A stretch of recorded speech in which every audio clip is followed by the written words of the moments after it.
Hello, everybody. Welcome to Therapist Take in this special bonus episode that I have for you guys. So, one thing you may or may not know about Therapist Take is that before it was a podcast, it was a live broadcast on YouTube. And Carrie and I did several episodes before we decided to turn it into a podcast. And I've decided to go back through some of those episodes and turn them into bonus episodes. So I've selected episodes that I felt like had good content and decent sound quality. So I hope you enjoy this bonus episode where we address this concept of selective outrage. Greetings, everyone. Welcome to this episode of Therapist Take, and we're going to talk about this idea of selective outrage. So this was inspired by the Netflix special by Chris Rock recently that was supposedly or reportedly, which I think it's a safe report, a response to the slap heard from around the world, is what they say. Right, I actually heard recently they call it Slapgate.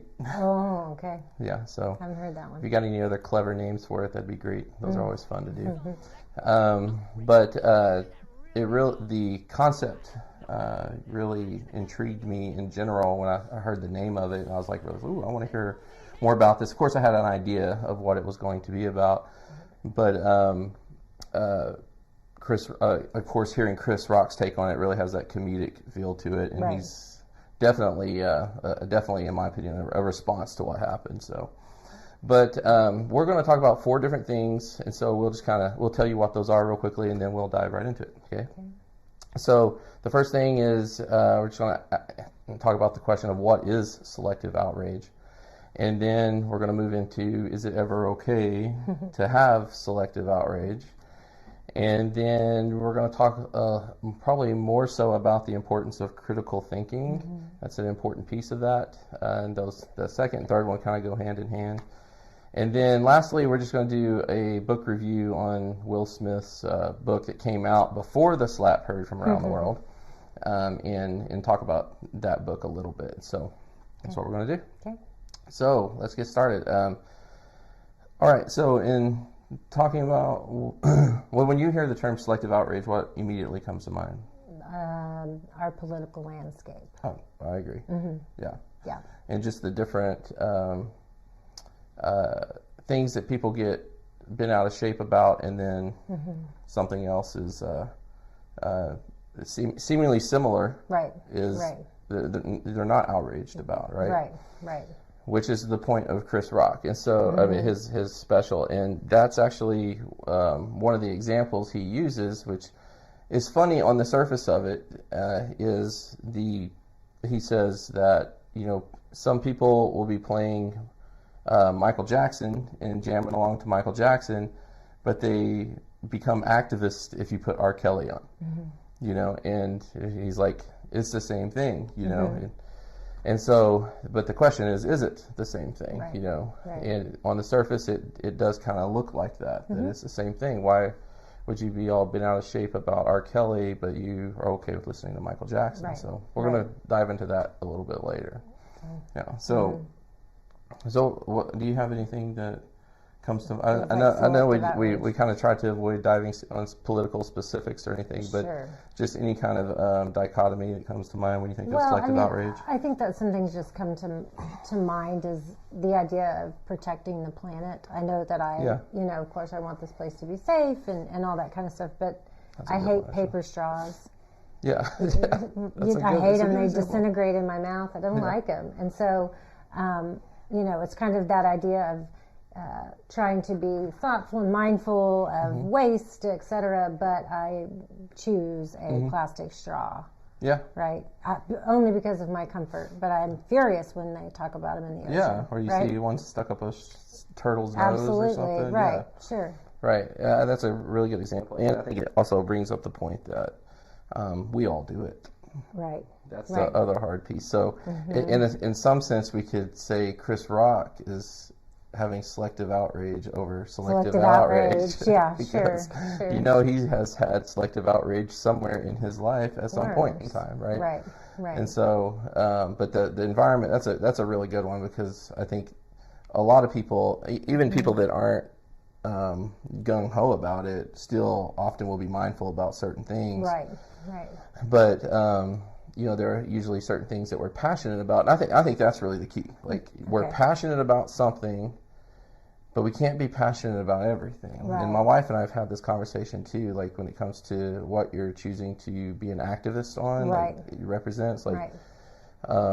You only have so much energy and time in a day to devote to something. And so why is your outrage for what's going in the LGBTQ community different from what's going on in the black community or something like that? Sure. And I think most social justice, warriors will say that they are outraged by that, but they will devote a lot of their time to one specific thing because that's where their heart and their passion is. Right, right. And I think the thing about the passion is that passion, just the word means that it's going to take over or it's going to pull you, right? Sure. It's got drive. It's got, sometimes we use passion and obsession, right, as kind of they go together. And so when it comes to issues that we're passionate about, we can get very, very in the trenches with it. And it may be hard to see, right, the selective outrage, right? That I may, talk about saving energy, et cetera, but I have the plastic straws. So, right. It's, I think, again, passion often can lead you to not see other parts, right? Right. And so that would be, so let's just use the plastic straw example, because so that kind of is a good segue into is it ever okay to have? Okay. Right. So, and I think the plastic straw example is a good example because is it okay for Carrie to drink out of plastic straws, but also have a heart and passion for protecting the environment and being an advocate against things like plastic straws, right? And I think the answer to that is sometimes,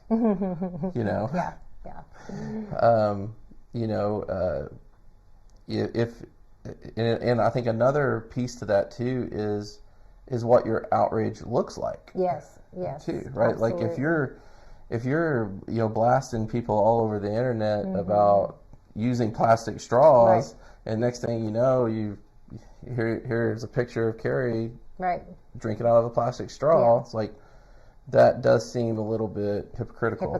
Right? I think it was going political here. I think it was it Nancy Pelosi that was during COVID was caught in the salon. Right, in a public situation where we were right in the heart of COVID and everybody's they're pushing masks and things like that, and here she is in a public setting without a mask, and that I think that would probably be something Chris Rock would describe as selective outrage, and so as you said, it's all over the political realm. So I do think it's okay to have it, but how you exhibit it is and I mean, the answer to any therapist question is never going to be yes or no. It's always going to be So I think what I would actually say is that it's inevitable. It's inevitable to have selective outrage, because you can only care about so many things at the same time, and everything connects to everything. And so, if I care about the environment, does that mean that I have to be, vigilant about everything all the time in a world where that's not really possible, right? Or at least not this phase of life when I have other things I have to do. So, so the idea is, I think, rather than asking, is it okay? I think the adaptive question is, how do I deal with this, right? And like you're bringing up, like, to what extreme? Right, exactly.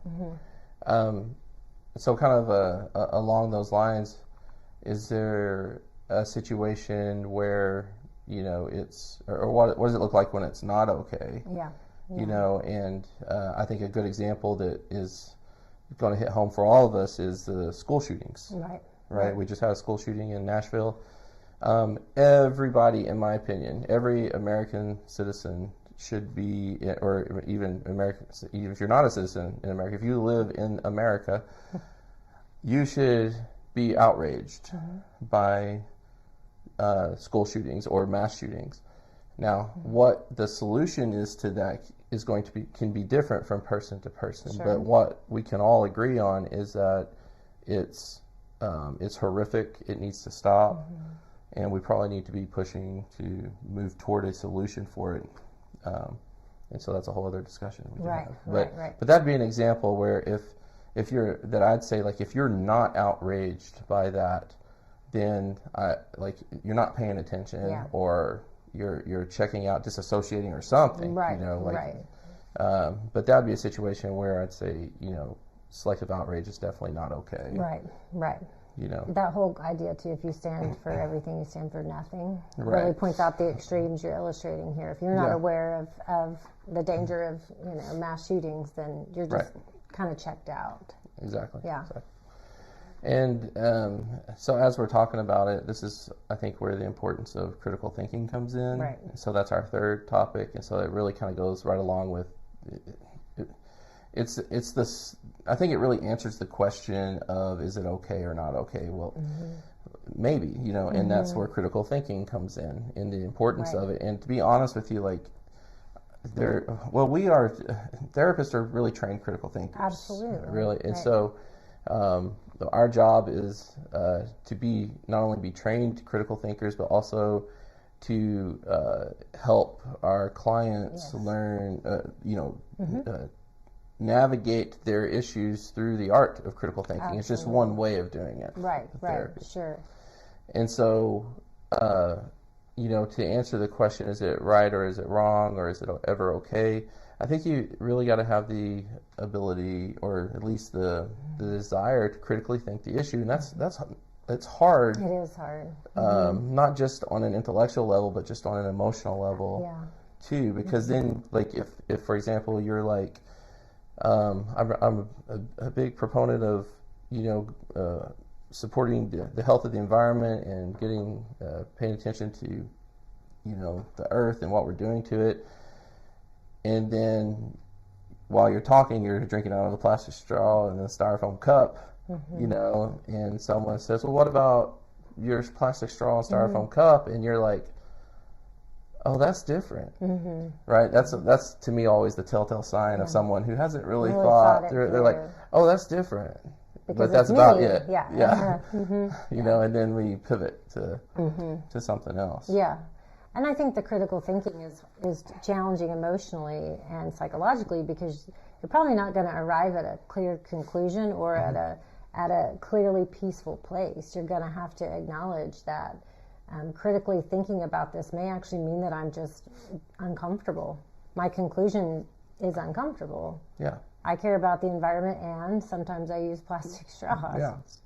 And can I reconcile the two? Right. And because critical thinking really is an effort toward self-awareness. That's right. And that's really the that statement, awareness is half the battle. Right, sure. Yeah. And we all love to be aware of other people. Oh, of other people, yeah. So I can critically think for you all day long. Right. And I have no problem with that, right? But I think critical thinking is inviting, something that I agree that therapists are trained in, and we help our clients do every day, which is to think through what you think and to give yourself permission to change your mind. That's a good point. Because if you can't, if you believe, I always tell my clients that, thank goodness I don't think the things I thought at 25. Yeah. Because I should, and we all should have permission to grow, develop, and change our minds, right? And critical thinking is a beautiful, maybe the only vehicle to get there. Right. And it is something that drives me nuts in the political realm. And I think, Adam Grant actually talks about this a little bit on his tiers of different types of thought processes, and critical thinkers being a tier above political thinkers. And but what drives me nuts about politicians is they'll someone said this 20 years ago and now they're saying this, and I'm like, does anybody ever just say, I changed my mind? Yeah. I can do that. I did believe that then. I don't now. I have 20 years experience and information. Right. But it's like no one ever says that, because in order to say that, you have to say I'm wrong. I feel like I was wrong back then. Right. And politicians seemingly don't ever want to admit they're wrong about something. Yeah. or inaccurate, or I don't even like to even say, I mean, right or wrong with some of those things. Like, were you wrong for using straws or supporting straws? No, you're not wrong for doing that, but you might like, I'm changing my mind about it based upon the information I have now. Well, and I think that's where selective outrage again can become I don't know, self-defeating, right? If you're not allowing yourself to admit, I've learned new things, and to say I'm wrong and now I know different, and instead of obsessing about that I was wrong, and we focus our energy on, and this is what I've learned, allowing people to change, then that is selective outrage about not expecting people to be able to change and grow. Right. So I'm guilty of no way of listening to Michael Jackson and not R. Kelly. But what did Chris Rock say in his jokes? Because one has better music. One has better songs. But so it got me thinking about, like, when he said that, I'm like, oh, yeah, I've done that. And so I started critically thinking it, and like, what is it the same thing? Because that's what he says in the special. Right. He says it's the same thing, and it's like, well, it is and it isn't. Okay. So what's your critical thought process there? My critical thought process is that I feel like Michael Jackson probably did a lot of the things that he was accused of doing, but he wasn't convicted of it. So there's still that level of ambiguity of where does the truth lie in that? And I'm not saying it's not there for people who are convicted too. Sure. But it seemed like the evidence stacked against R. Kelly was that trial didn't last very long. No, it seemed pretty significant. And he was convicted of the crime, and it was evident, and there seems to be a lot more ambiguity. So it's kind of like maybe I should be a little more outraged on the side of the Michael Jackson side, and the other question is, like, does my outrage with celebrities and musicians, does that mean I can't listen to the music that they created, or does it mean I can't watch the shows that they made? Sure. Did we stop? I don't even know what movies. Honestly, what Harvey Weinstein made, which probably means I've watched some of them and not even know that I'm watching them. But are we going to stop watching those things? And that's where I think that judgment call is really to the individual, and sometimes we might have to do it based upon culture. Sure. Like the other thing too is all the Michael Jackson stuff there's a lot of time in between, and R. Kelly just happened. Right. So it's still, the R. Kelly situation is still really raw for people. Fresh. So culturally, it might be more appropriate to be more outraged with what R. Kelly did, because of it's still raw on people's minds. Sure. And Michael Jackson is long ago, and he's passed away now, and nobody's talking about it much anymore, except Chris Rock. Well, yeah, now. Here anymore, which you might. But does that conclusion? I mean, how does that track emotionally? I don't know how to feel about it. That's why just him saying that and realizing that I've done that. It's like I feel like there's a discomfort there. Sure. As you said, I feel even uncomfortable talking about it because we're like live streaming right now. I'm like, I want to make sure I don't say something that is misconstrued. Right. But I think that's what critically thinking does, that it forces you to take a deep dive into that really uncomfortable part of self, and look at these issues and the complexities of them, and sometimes there's not, I actually think most of the time there's not a clear, cut and dry answer. I know, and I think that's, you say a lot about, searching for certainty, right? We're searching for certainty. I can and can't feel this way. This is okay or not okay. And we're not going to find that when we critically think, right? I remember that's why, experiences like graduate school or, intentional classes or certain things will really, be a life changer for some people, because it forces you to identify what do you think and how do you know it. And that's oftentimes a very uncomfortable process. Right. Yeah, absolutely. let's critically think the whole slap debacle thing. Oh, yeah. Anyway, so if I'm Chris Rock, I'm outraged. You know, because it was me getting slapped on national television at one of the most, you know, prestigious events that exist for their industry, right? So someone said it was like, you know, Will Smith might have felt like it was going to a barbecue, but I would say even for Will Smith, it was he knows he's not at a barbecue. Right. So yeah, if I'm Chris Rock, I'm outraged. If I'm his family, if I'm close to him, I'm outraged. If I'm over the Oscars Guild or Screen Actors Guild or whatever it's called, I'd be outraged if that happened. Sure. But you know, who else should be outraged, or you would think would be? Fans of Chris Rock. Yeah. A lot of fans of Will Smith are outraged. They are. By what he did, disappointed in him. Sure, yeah. Other actors in the industry. Right. Comedians. Yep.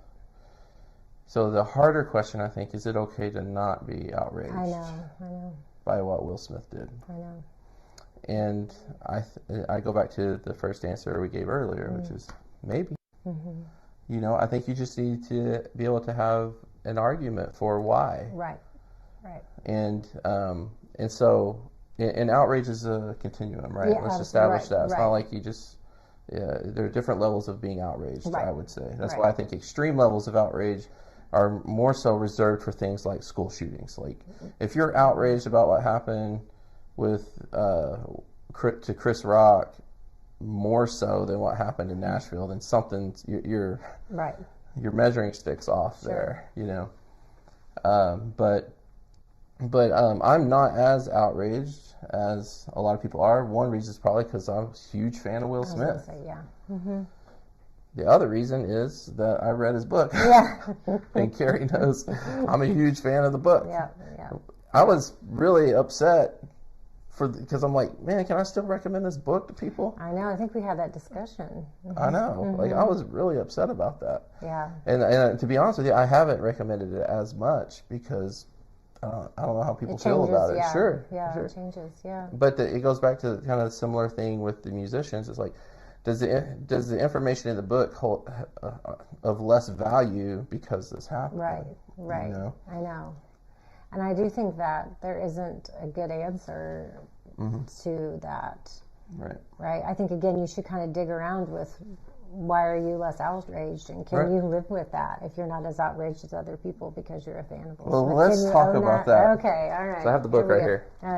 So this is the last thing we're going to talk about is the book called Will by Will Smith. And I actually had planned on writing a blog about this book, and I was going to focus on a part that he calls Uncle Fluffy. In the book. Remember, you know, Carrie doesn't even have to read this book because I have told her all about it. And Hannah's back there, who's working our screen. She's shaking her head because she's heard all about it. She's heard all about it. And probably anyone else who knows Josh has heard all about it. And a lot of my clients have heard about it, and it sits on my bookshelf right in plain view. But I was going to write about Uncle Fluffy because it gets into parts language, and you and I are really big into parts language and a model of therapy called IFS, which stands for Internal Family Systems.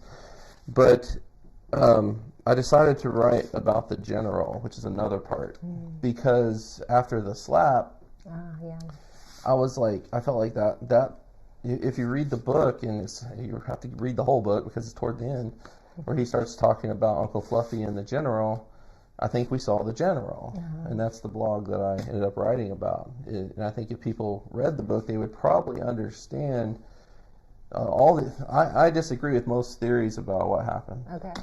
You know, like why was he was defending, you know, people saying like he was just defending his wife and other things. It's like I think he was in a completely different space because I think he was triggered by trauma. Is just theoretical. You don't know him personally. I don't know him personally. I haven't sat down with him. You've read his book. You love the book. I've read the book. You don't know him personally. But that you if you dive into his life, and this is another reason why people don't like to critically think, because you can see you might be able to connect what he went through in the trauma he went through as a kid and the the violent family history that he experienced, and he identifies like he says in the book, like one of the most strongest feelings that he had, or identities, I guess you might say, is feeling like a coward, right?